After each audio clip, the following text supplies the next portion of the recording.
एका शांत गांवांत जंय एका तेंपार 5-4 शेतां नेटयलोलीं आनी सांजे वेळार पडटा तो सुर्या मळब रंगयतालो.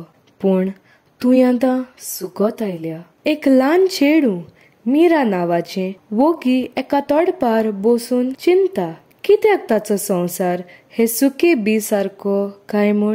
शेमाय सदांच म्हणटाली बी किलोतात पूण सुकाल पडल्यान कांयच किलोना. घडयेक गोरवांचो फकत एक उतर जायत काय.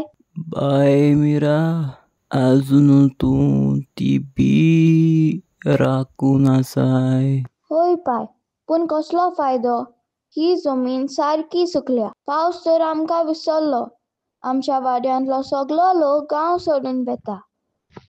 बाय, बोरवांचो ह्या पावसा सारको न्हय, पूण ह्या बिया सारको शांत तो रावता.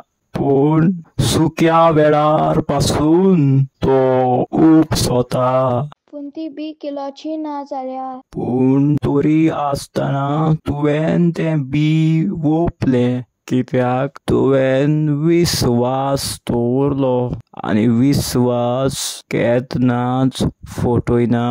कडकुडीत हातान जाणटो सकल जमनीक हात घालता आनी एक ल्हानसो बुराक कोणटा. दोगांय मेळून ती बी सुके मातयेंत पुरयता. पूण तें कशें जगतलें.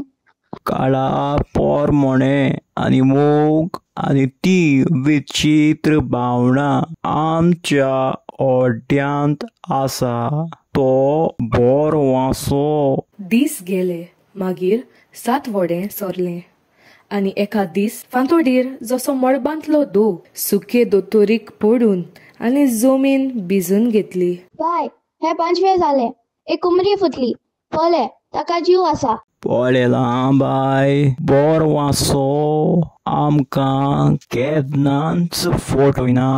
त्या ल्हानशा जाग्यार जंय संवसार वोगी जाल्लो थंय कितें तरी फासवाल्लें आनी एक हालू आवाज आयलो. जीव बोरवशांतल्यान जल्मल्लो.